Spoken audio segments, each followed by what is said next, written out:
Welcome to Writing the Wrong Way, where we talk about how writing works, how writers work, and why the best writers risk being estranged. I'm here with Tom Miller, who's the author of a book, among other things, the author of this book that caught my attention, partly because of its great title, All Poets Suck But Me. So I also want to just show those watching the video that Amazon, I have 2 copies of this book because Amazon first sent it to me with a sticker applied directly on the book cover, which I thought you might appreciate. But Com, can you tell us just a little bit about your general practice as an artist and how the book fits into that? Sure. Well, I'm a multidisciplinary performance artist from Gainesville, Florida, the known center of the universe. By the way, the one with the label on the front of it, that looks better, I think. I think the less of me you see, the better the writing is. So anyway, moving on. I do lots of things. I'm a filmmaker. I'm basically trained in cinema and as a theatrical actor. But I've always been writing and writing in character sometimes, writing absurd things, writing funny things, writing things that provoke and make me flip out. And lately, of course, trying to write things that make a difference in the world, try to bring people together and make the world a better place. And sometimes you can get real down and dirty in order to do that. And that's what I try to do. I try to bring sort of absurdity and provocation to the mix. Hopefully you laugh. Maharishi Mahesh Yogi says that laughter is the highest state of consciousness. So anything I can do to make people smile and laugh, that's where I'm going to be. And then can you talk just a little bit about how would you describe the style of the book and the poems inside the book? Because they range a little bit, but they have a sort of consistent style on the. This book, when I was much younger as a teenager, I tried to write things to flip my teachers out and get them to send me to the office, And I used to do dirty little drawings and ridiculous little writing, and I called it schlock writing. And it's really a character that I play, and it's a character sort of a bad writer who is able to still get to some, valid points about humanistic reality, but using absurdism and vulgarity and almost writing like a dirty bully in a sandbox. Who just doesn't have any friends, and so he writes. Something like that. What I like about it, just how it, kind of grabs my attention and how what I find interesting about it is my own practice. I'll do like yourself, I do a bunch of different things. So I've done filmmaking as well. I've done poetry, fiction. I often do hybridized things. Like I did a book of plays that are impossible to produce, so they kind of read like Yoko Ono prose poems, but they're sort of. Listen, I'm sorry, we're riding the same train, because I looked you up a little bit and you mentioned Yoko. That's just an absolute hero to me, if for no better reason than that so many people seem to viscerally respond aggressively against her. And it's so funny if you go to a Yoko Ono anything, any video or anything in America, go to the comments section. It's appalling. Can you imagine how easy it is for an adult male to take she's 90 years old. She saw her husband killed in front of her eyes. She's from another country and has a different way of thinking. So in a way, she's other. And how easy it is for them to just disparage her like a piece of garbage. That says so much more about the people who write the comments than it does about Yoko, except that Yoko, she doesn't just take it, she invites it and absorbs it. I think she probably figures that if people can get out that just bizarre negative energy, it might leave room for some peace and some love. And that's what she's all about and has always been about. Peace, love, no war, and doing her thing her way in almost a punk spirit. That's what I love. And people forget she wrote a book called Grapefruit. She's done other books, but her book Grapefruit is, I think, one of the more important books that came out of that whole few decades in the avant-garde. It's a really underappreciated book. It's not one that people read as much anymore. I class it right up there in the history of the avant-garde performance theater with things like Artaud's Theater of Cruelty. Uh, in fact, it's more effective in some respects. Artaud's theater itself wasn't that uh, interesting in the way he wanted it to be, although his ideas about the theater I thought were really fascinating. And I really felt like she was sort of weirdly enacting that in a more positive and less aggressive manner, but still in a kind of confrontational way. This theater of the absurd or theater of cruelty that Artaud was sort of dreaming of in a way. And so the absurdist influence I thought is really interesting in your poetry. And also, I recently, my last poetry book was a book called The National Gallery, where I have a lot of poems that are kind of like your Fight the poem. So you've got this poem in here called Fight the Poem, which it sort of takes that metaphor of, fighting a poem as a analog to writing the poem. And sort of, you kind of imagine as a boxing match against the poem to try to wrestle it onto the page in a certain sense, and I love those sorts of metaphors, and I played a lot in my last few books with that idea of like the poem as an antagonist thing, the poem as something that you're bound to or sort of struggling with, but also the poem as a thing that has a weird history in terms of this notion of truth and what artists mean by truth. One of my favorite lines from my own book that I think kind of relates and crosses over into your work a little bit is I have this line in my last book where it says, poets offer to write truth, but then only speak of themselves. And I think there's that interesting kind of antagonism with the medium that you're really grappling with in a fun, but also, it is there's a lot of ideas in here. It's not just a toss-off satire of a poetry book, although it is that on one level. I'm curious to know, like, how you kind of settled into that idea of taking this approach. I should tell you a quick story. I got a phone call from a friend of mine a couple days ago who's a fan of mine. He picks up my work. He finds it, purulent and juvenile and repulsive, and so therefore he enjoys it. And I recommend he reads it in the bathroom, where I think it would be better served. Everybody needs a laugh in the bathroom. And he's there with a beautiful young lady. I guess it's his new girlfriend. And maybe this is some kind of a litmus test. She's there on the couch, and he texted me a movie of her reading one of my pieces. And it's really maybe the most vulgar piece in the book. And there she is, and she's just beautiful, and she's just with such a beautiful voice, giving so much attention and significance to this poem, like she's reading Hemingway or reading, Robert Frost or something. And I'm listening to her read these things, and it's bringing me such joy that she likes it, and she's repulsed by it, and she's laughing at it, and she's reading it to me. So it turns the whole thing on its head. It isn't really a book that I wrote for other people to read in so much as it's something I put out there. And if somebody calls me on the phone and reads it to me and falls out laughing, I feel like I've had a win. So that's kind of how I look at things. From the inside out, I try to, turn things around and subvert expectations and give people something new and interesting and something that will shake them out of whatever lull they're in, so that they can just have a fresh look. It's like slapping somebody. It's like slapping a Zen student. They think they're meditating. Now they're meditating. You know what I mean? I do know what you mean, and it's interesting because you kind of, it almost makes me think of slapstick when you talk about that, because there is like this level where in slapstick comedy or in more vulgar comedy, so you got a lot of, I guess, say, kind of vulgarity in the book. What I think is interesting about vulgarity in a book like this is I think it has I think it's easy for people to not notice what you can do with vulgarity, because people tend to fixate on the vulgarity itself, which is not that interesting in and of itself. What I think is interesting is it unsettles your expectation, as you say. Like, it puts you in this expectation, like you'll get more vulgarity.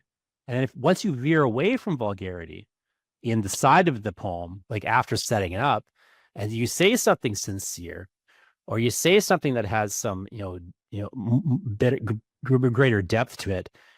To me, there's a weird way where they can pay more attention to that. Like it can land better, weirdly, when you're not joking because you made a joke first. And I think there's that interesting effect that can happen with that. I always say when I did a book of short fiction a while ago, and it was a very dark book, but it had a lot of comedy in it. And people kept asking me in interviews, why is there so much comedy in these, very dark stories? And I was saying, like, if I want to get to the emotion where you, the reader, are sad, there's a couple ways to do it. So one way is, of course, I tell you some sad things and you get sad. But the other way is I make you happy, then ruin it. And I think that's a more interesting thing, to kind of set up an expectation, then start subverting it, as you say, like subverting the expectation. So there's a way that comedy, just by its nature, is structured to do that. Vulgarity can really kind of do that in an interesting way. Like a poem like The Poet Always Has a Place to Stay is interesting to me because it has, a more like calmer tone and a bit more of a serious tone in some ways. In other ways, it has sort of this joking aspect because, people don't really invite poetry into their life in a real way like they once did, perhaps, or like to imagine they do. So the poem as a sort of a weird, ironic nomad who is, sort of has no real cultural position or place that is meaningful or important anymore. And yet, the pretense of that, but also like the possibility of it, of kind of reclaiming that space. I think all that stuff is sort of interestingly mixed around in a poem like that. And I'm curious sort of to know what else kind of attracts you to that vulgarity as a a thing you're using. And like I assume you're also using a lot of that in some of your other performance work that I'm not as familiar with. Is that the case? What do you find interesting about that performance space? Because it does seem like as you say, you're crossing over a little bit into a performance space, even though this is a book of. Yeah, well, I try to cross-pollinate all the spaces together and kind of make them into a bit of a fabric. One thing works with everything else, or independently, but then you're only just seeing a piece of it. And I think you already sort of touched on it. I mean, what you're talking about in terms of the craft of writing is stakes. So if you have somebody who, needs to get something done, and maybe something prevents them, but they get it done, that's very nice. And you're okay, well, they got it done. They almost didn't, but they did it. But if you ask yourself, this is good advice for any writer who either doesn't know what stakes are or how to sort of develop them for their work, you simply ask, what happens if the character doesn't succeed? And the worse you can make what happens, the more rewarding the person overcoming. So let's say they overcome the thing, and the worst thing was the judges wouldn't like them. Okay, well, that'll be a nice story. If the worst thing was that they're burned and killed and eaten in a ritualistic murder, if they succeed, it feels a lot better for them in the context of what the stakes were. So I try to think about these kinds of things. Even in the most amateurish looking poem, if you really look at it and explore it, I think you'll find some craft and some depth. And the other thing I would say is some people come to poetry or to writing in general or to cinema with certain shields up. You know what I mean? They've seen things, they have expectations, and they're really never going to come see what it is that you're doing with a 100% open mind unless they're one of those rare people. So you kind of have to knock them out of their comfort zone. You kind of have to, take the groove out of the needle and stick it somewhere else so they don't know how it's going to go. And once you get that out of the way of your audience or your reader or your client or whatever it is, then you can really nail the meat. You can really get the emotional depth because you've unbalanced them, and they depend on you to catch them and put them where you need them to be. So it's just a for me, it's natural, but it's also, somebody could deliberately do that in their work. If they really want to get deep into somebody, they got to unbalance them. They've got to get their shields down so that they can communicate on the deepest level, if that makes any sense. Yeah, I think it does. I think it's an interesting way to look at it. I like what attracts me to that approach, um, is that I think uh, so many writers are averse to that approach, uh, because they want to make the reader comfortable. And I just find it counterproductive in a weird sort of way. Not that she always needs to make That doesn't even, I'm sorry to interrupt, it isn't even on my radar, that idea of making the audience comfortable, much less thinking about them. I follow the characters and the story and the ideas, and I figure if I'm delighted by it, I'll find somebody who's delighted by it like me. And if I don't, so be it. You know, I like to think I about it. yeah, I want to be confrontational with, and you mentioned Artaud. It's interesting. I've got friends who are actors. One in particular I work with frequently named Shamrock McShane, who's also a big Artaud fan. And what we say when we go to other people's shows or other people's poetry readings, everybody says, break a leg, good luck, have a good show. We say hurt the people. And we don't mean hurt them. We mean get them to where they can be hurt so that they will, at the risk of being hurt, get where you are and get your message and trade some cosmic consciousness in the exchange of art and audience. So when we say hurt the people, it's maybe we think it's one of the nicest things we can say. I always think I wrote a book called Clockfire that's very much cycles around exactly those issues, because it's prose poems that are impossible to produce, or plays that are impossible to produce, I should say, in the form of these prose poems. So it's sort of that theater of the mind, again, very inspired by Ono's Grapefruit. But that idea, why it's called Clockfire, is because it's sort of the metaphor I was utilizing was the title play is sort of the statement piece, and it's called Clockfire. And in the title play, what you have to do to perform the play is, the audience is sitting there, the curtain rises, and all that you see on stage is a grandfather clock, and it's just ticking the correct time. And meanwhile, the actors sneak behind the audience and set the theater on fire. And to me, it's like the metaphor for the rest of the poems in the book, where you have to like destroy the sun in one of the poems, and then the play takes place in the 8 minutes between now and when we would know the sun was destroyed, because it would take 8 minutes for that to happen. We have this, but that metaphor to me was my frustration with the theater at that time. Was I felt it lacked clocks and fire, like it lacked the acknowledgement that we are watching the play, and we are here. Like there was so much lip service at the time I wrote that book to the idea of, the performance as a, is it so great that we're here in the theater together? But they would never acknowledge that. And then also the idea that it doesn't have this transformative violence, that I wanted to see in the theater, like a fire, like a need to respond to what's going on in the theater, as opposed to the passive, engagement, or kind of a disengagement with the theater. And so it sort of started to shift. Like some of your work is, I think, kind of more in that vein that I appreciate, where I feel like there's some fire and some clocks in there, if that makes sense. But so often I would feel like the theater has a bloodlessness to it, or books will, or I also write horror, and I'm very interested in horror as a genre.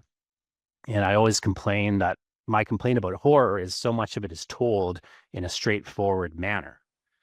But it should be hard to talk about horrible things. It should be hard to tell the story, as opposed to having a narrative voice that's very neutral and just sort of blankly describing what is going on in the room. Like it should be hard for them to tell you what the room looks like, and what that body looks like on the floor, as opposed to dispassionately describing it. And so I really like the way that these poems are often kind of engaging it and directly talking to the reader in that kind of way.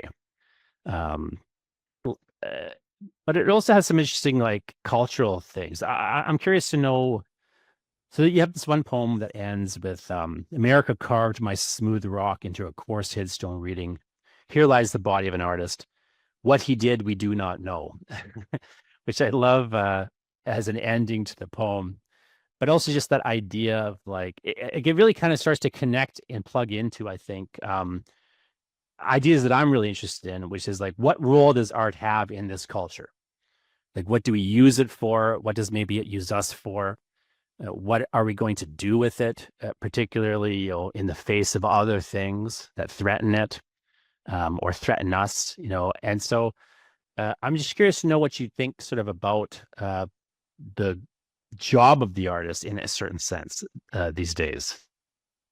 Uh, I hope you don't mind me talking in metaphor since I'm a poet, but it just gives rise to two other stories, which I think within lie the answer to what you're talking about. The first one is Stephen King's It in cinema. No kid would go near that clown. It fails at the beginning because the thing that makes the monster work is that it's approachable. And that thing is scary as shit from the minute it drops to the end of the movie. In fact, it just gets scarier. No kid would go anywhere near this thing. Now, unless there's some power happening, some other power going on, to me, that kills the whole film. And so the other thing is, I was thinking of Scooby-Doo, okay? Scooby-Doo, one of the great comedy series ever, on television for kids and adults, because really what it's about that nobody gets is skepticism, science, investigation. Whenever they made the movies, they didn't follow the TV show. They didn't follow the cartoon, because the cartoon, what's the victory? At the end, they pull the mask off and, oh, it's Farmer Brown. Oh, it's big Bubba Bill or whoever. There's never a ghost. In the movies, they actually bring supernatural forces into it, and that isn't Scooby-Doo. You see what I'm saying? I hope that answers. I know exactly what you're saying. And Scooby-Doo is an interesting one too, because not only do so it seems like a bit of a tangent, but I don't think it is. But not only do the Scooby-Doo filmmakers not get what that show is, as you say, and what it's about and what it means, but they also don't even understand the roots of it. Like Scooby-Doo, the show is spoofing old Victorian novels where one of the conventions of a certain class of the Gothic novel was the revelation that there was no supernatural. And they would do the unmasking and the explanation. How the Baskervilles is an example. But there's lots of examples, mostly by women writers, these longer novels. But that was a whole weird genre at one time that Scooby-Doo is taking off, even as it's, pulling in all this comedic, fun side of things. And yeah, it's just fundamentally not a understanding of what that show is or what it's about. And that idea that you would have to think about it and investigate it. What I like about the poems in this book is they kind of walk a line to me where they are sort of ridiculous and vulgar and absurd and offensive on one hand. But they're also, they'll sneak into them real things that kind of really, and it's clear that this is a real thing that's also in here. And just to kind of go back a little bit to what you were talking about earlier, that idea of hurting the audience. It's interesting you bring up Stephen King, because he once has had a really interesting interview. I think, I forget where it was, the Paris Review or something, finally deigned to interview Stephen King at one point. And in the interview, he talks about how he was interested in a certain kind of book where he wanted to hurt the reader, and kind of elicit this sort of reaction. Although I don't know that he ever really does it, but that's his like stated goal. which I always thought was an interesting idea. And I always kind of wondered um, about that idea. Uh, Again, not like, but to sort of make the reader pay attention, to make them sort of go further, to make them kind of desire to understand a thing, even if they didn't like it. I feel like there's so much interesting stuff in there potentially for the reader that's bothers with it, and other ones, are just going to check out. But I find like so often writers are unwilling to do that division of the audience. And I sometimes will sort of say like one of the things that you want to do as a writer, I think, is divide the audience as quickly as possible. And, into people who are in and people who are out. And the people who are in, now they have to pay attention, and now they have to do the work of, in a sense, they can also enjoy it. But they're now, they have to be here in a weird sort of way, and they have to respond themselves. And the people who are out, that wasn't your audience anyway. And I feel like so often when I talk to writers, they're unwilling to do that division of the audience because they have this idea that somehow they can make it for everyone. But it doesn't work. I sometimes will say kind of on this vein, my kind of quip about it is you can't be somebody's favorite band unless you're willing to be somebody else's least favorite band, because that's what like a great band does. It's like people love them and hate them. The kind of average band that's on the radio all the time that everyone just sort of is fine with, they can't really do anything interesting, no matter what, because there's no one really engaged. Their fans aren't really even engaged in a strange sort of way. I don't think too much about my process, but you really woke me up to the fact that that's pretty much exactly what I do. I try to put something out there right away that divides the men amongst the boys, if you want to put it that way. I guess I don't know. There's probably better ways to put it these days. I just turned 60, but anyway. But yeah, you want to clear the people out of there that you don't need to be dealing with. I never think of being commercial. That's probably why I don't have a lot of money. I mean, I make money in my own way, the way I want. I do things that I'm good at. I work with people and never for anybody. But when it comes to art, I got to clear the table. I could care less. What I want are the people who are interested in what I have to say, and I want people who will, there's a trade of energy. They'll go where I want to go, and then they'll offer something in return. It could be how they feel about the thing. It could be support of the artist. But I mean, I end up making friends through art. And usually the best friends I make are the ones that hated my guts for a good long period of time before they finally got me. And that's why that's why I like Lou Reed now. I never liked that guy. And I'm not even sure he's good. I know that he's necessary. And I know the day I got him, I was watching, is it Laurie Anderson? The Laurie Anderson. Yeah. Language, it's a virus. And she did a live show here. And he's her guy, but he wasn't expected. And she comes to the front of the stage and she says, "Ladies and gentlemen, Lou Reed." Well, I flipped out. I was so excited. But she's very methodical. And all her music is, she plays, everything's precise. So he rolls an amp on the stage in a very punk rock way. He's dressed like shit. He turns it on. It's feeding back. He points at the sound guy on stage like he's the biggest jackass. And he threw a total gear of garbage into this pristine environment that she had set up. And then in the midst of doing that, they went to do a kind of a collaborative thing. And it was her precision and beauty against his ferocious guts and blood emotional content. And together, it pretty much blew my mind.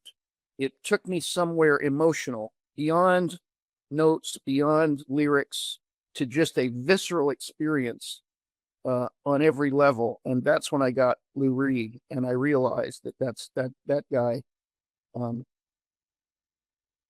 not only had incredible skill and talent, he knew what he was doing. It just that he comes from a very emotional, raw, visceral, um, dangerous place, and I aspire to that. Are you influenced by punk rock in that sort of way? Oh, very much so. Well, I call myself a closet everything. So I'm a closet rock and roller. I'm a closet hippie. I'm a closet punk rocker. Um, uh, you know, I don't know what to tell you except to tell you that something about punk brings with it joy and danger and risk, the willing to dive into a pit and see what happens, you know, to not necessarily play it so safe, and to after all of that shredding and seemingly violent interactivity, it's not at all. Everybody walks out with one beautiful spirit, elevated in many ways. You miss a lot of that fear and danger in today's contemporary music. It's so safe they don't even write lyrics anymore. They wouldn't dare. They wouldn't know how. I The think lyrics are, I got to get some booty, and that's fine. Everybody wants that. Uh, I got a lot of money. I killed some people. I don't know. It could just be that people can't actually go from one time to another time in an open mind with all their faculties. It could just be that people set like Jello, and then the Jello isn't any good anymore, and then it's got to go and get buried, and new Jello's got to get made. It could be that. I'm not sure, but I try to stay as open-minded as I can to any and all people, and that's why from one minute to the next, I can listen to Pavarotti, and then Yoko Ono, and then I was going to say Kid Rock, but I can't really listen to any of his music. I think uh, you have an interesting the visceral quality. That's what I wanted to touch on. That I always find. I was talking yesterday about this same sort of issue in music. I like a lot of different types of music and so on, but I was saying like one of the sort of things that I find frustrating about modern rock in particular is they keep using, because they use Pro Tools and they use the grid, they keep correcting and they're playing to clicks effectively, or correcting to a click of sorts. And so you don't get what you used to get, which is the imperfect recording where they speed up and slow down. And there was just, even though it was technically less perfect, uh, you would get this interesting effect to the fact that like they're about to play the chorus, which they're really excited about. So they start speeding up a bit into the chorus. And it's technically a mistake, but there's like, they're excited about it. So you get excited about it, like, oh, just wait till you hear this hook, there's a little bit of that ineffable aspect that I think we've kind of lost in rock in particular, or even to some degree punk. You're just nailing the hell out of it. You're nailing the hell out of it. That's exactly right. That's organic. That's like human beings playing. And I like computer music and perfect music and all this other stuff. Mm-hmm. But when you go to see a band, you sort of would like some risk, Cher, for example, famously used auto-tune, but she didn't use it because she can't sing. She used it as an effect. And then what happened was a bunch of people who are very good looking and have committees writing their music so that they can sell more Fritos get on the stage and they can't sing. And so they plug in the auto-tune, and it's so auto-tuned that it's not the same. It basically is an admission that we can't really make anything good that matters, that affects people. Take this squeak in John Bonham's foot pedal. You got to have that. You got to have that squeak. Things that are mistakes are usually bits of magic. What would the Beatles even be if they ran click tracks? They had a click track. They had the man. They had. Well, it's interesting the rawness and the mistakes that can come in. As you say, it often can make the thing interesting. It's maybe a bad example to use, but one of the things that's interesting about Kanye West's early stuff is if you listen to it, he keeps in when he breathes. He'll go like he'll do the breath control, like he'll keep the sound in, as opposed to hiding it or cutting it out. So if you listen to those songs, it's very weird because he's not really that great a rapper. He's not even that great a lyricist, but he's doing a weird thing that you're not supposed to do. And insofar as, the songs work, it works. And it kind of made it stand out a little bit. And you see that, of course, I always love in old recordings when you hear their fingers go across the strings. And it's like kind of that slide that it's not supposed to be there. And then again, typically it'd be a better player would hide it or not have it or take it out, or they just have a better guitar that doesn't produce it or whatever. But sometimes that sort of slide between the strings is more interesting than the chords they're playing. It all depends, but sometimes that stuff is the interesting thing. Do you think I invented a style called rinky dink, which is the only time I actually pay any attention to what I'm doing in terms of style and process. And this way of working is whatever the thing is that you don't want to be there, that you're trying to get rid of, you actually allow the universe to make that edit and you increase it. So if you're making a song and the tape hiss is there, you try to get rid of the tape hiss with some kind of Dolby or something, and it makes everything else sound like garbage. Well, I just turn the hiss up, and I go, "There's hiss. This is in it, and you're going to have to adjust to it and enjoy it." And I have found that I can create lots of mistakes working that way, and they're very interesting to listen to.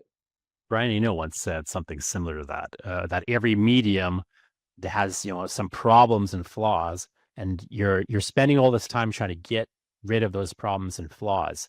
And so they create a new medium that doesn't have those problems and flaws. So you go from, VHS to DVD. But then what happens is you start to fetishize the problems that no longer are present. And so now you have, a movie in the theater made on digital, technology, and they're putting a VHS filter over it. And it looks even worse than those VHS looked because they turn up the noise and the refracting and so on and so forth. And he has like we are riding in the same train car, because now you've brought me to a similar example that I love to tell, and that's this idea of, I grew up with 8 tracks, all right, sets, reel to reels, and things like that. We loved our tapes, but we really loved our records because the full fidelity was there. And if a scratch appeared, it was your scratch, and you knew it was coming. You just fall in love with the organicness of it.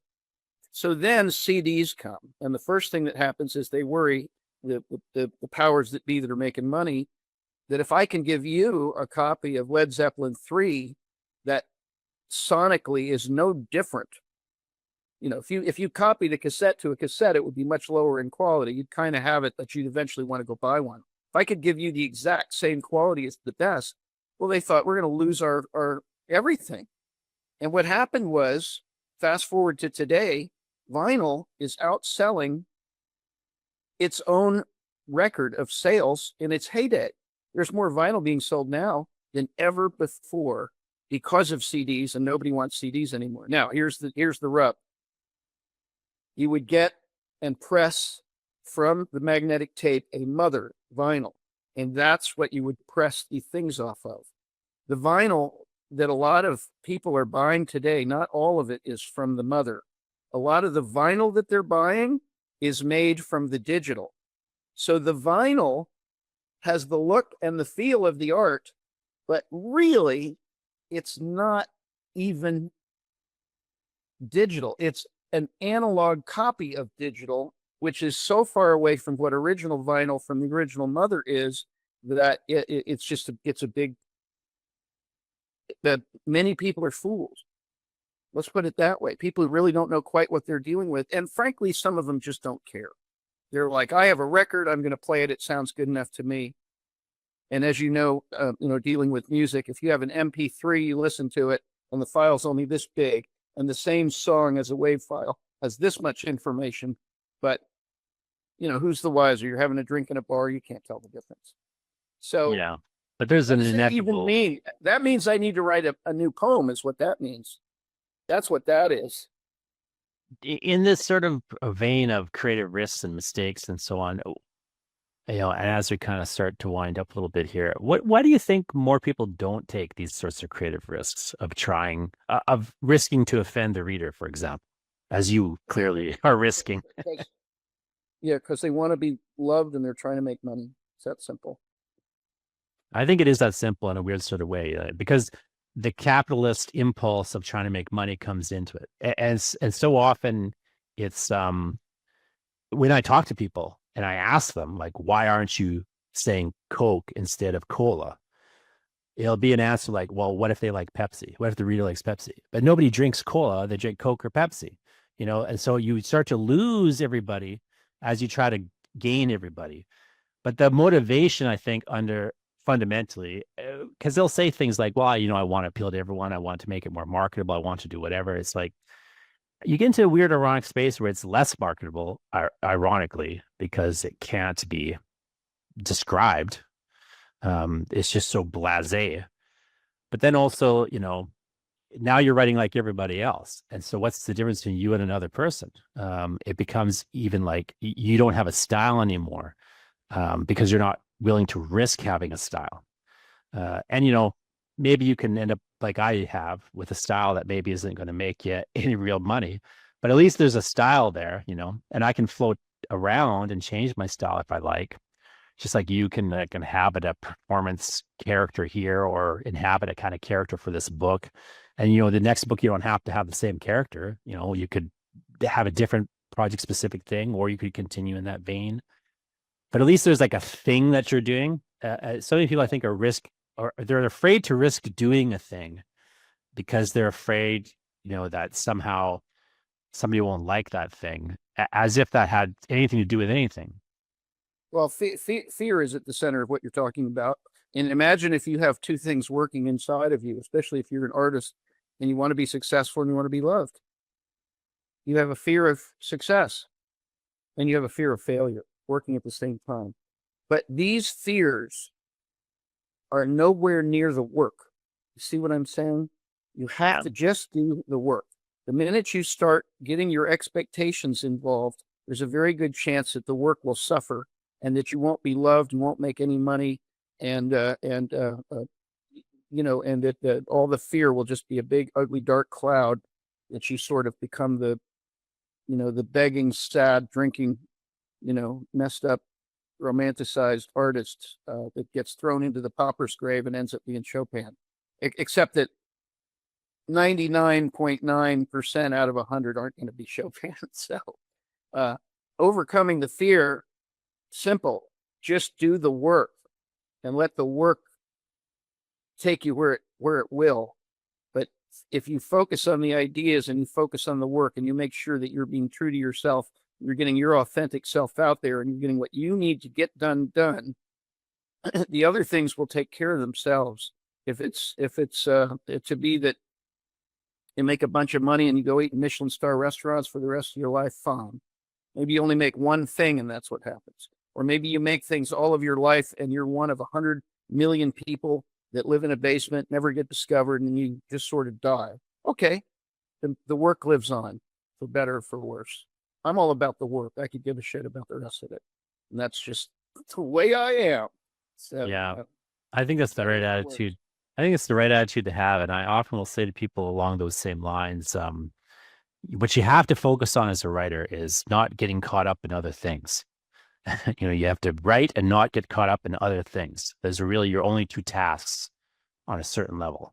And not getting caught up in other things to me is like, it encompasses both, I'm, getting caught up in by drinking or getting caught up in, worrying that people aren't going to like it, or getting caught up in the fact that people do like it. Or getting caught up in the fact that, everyone's paying attention to me. And so maybe I should, tell them what I think. Like, to me, it's like there's a sickness that writers can get, and not just writers, but there's a sickness that people can get where, especially in the age of social media, where they feel like they have to do something beyond the work. And you could, but you don't have to. What you have to do is the work. And if someone gives you an award or tears you apart in a review or, kicks you down the stairs, like there's a level where it's none of your business at a certain point. Like your business in a way is to just go uh, I often say like the core thing you got to do is go to the end of the idea. So if you've got an idea and you're going to pursue the idea, you have to go to the end of it. You can't stop short. Even if you don't like what the end of it looks like, you have to be willing to kind of take the poem where you don't want it to go, because that's where the thing is wants to go. And, if it wants to be a vulgar poem, you got to let it be more vulgar than you would like it to be, even in some scenarios. You can't be squeamish. People think too much. There's this great Zen story. Guy goes up to a Zen master and he says, hey, I want to be a Zen master. And the Zen master says, yeah, you and everyone else. And he says, I'll tell you what, I'll ask you a couple of questions. Let's see if you've got the aptitude. What color is the sky? And he goes, oh, it's one of those Zen things. I know, he did a trippy, right? And he goes, no, look up and see what color it is. He goes, oh, there's a lot going on up there. Okay, let's go to the grass. What color is the grass? He goes, I know what you're doing. No, because the dirt and the worm. No, what color is the grass? Will you just look down and tell me? And the guy's like, all right, I give up. I guess I can't be a Zen master. What's the secret? And the Zen master says to him, sky's blue, grass is green. You think too much. You got no chance. You're never going to be a Zen master. And of course, that made the guy want to be one, and maybe later he did. I don't know. I didn't hear that part of the story. But, I mean, you want to be a writer, you write. You want to be a bowler, you bowl a lot. You play bowling, you look at bowling, you study bowling, and you just do the thing. All that other stuff, if you're true to the work, you'll get it where it needs to be, and you'll get what you need in your life. It may not be $1 million. It may not be friends. You might be buried in that basement, but you'll get something out of it that'll make this journey worthwhile. Well, I appreciate that, and appreciate your time. And with that, wonderful little summary, I'm going to let you go and wish you well, and keep writing the wrong way. I will write the wrong way, and I'll leave you with this. One of our teachers at the David Lynch School for Cinematic Arts at Maharishi Mahesh Yogi's International University, which is where I got my writing degree. One of the women gave us, and she was a master instructor, by the way. This is somebody who's making television and immersing you in this. And of course, we do transcendental meditation. She gave us a piece of paper, and it looks like a child's writing in front of it. And she said, hang this in your desk. And it's simply this. This is great advice for all of your viewers. I give myself permission to write badly. And you put it up there and get it on the page, and you deal with it later. Just getting it on the page is difficult. And if people edit themselves before they even start going at it, they lose.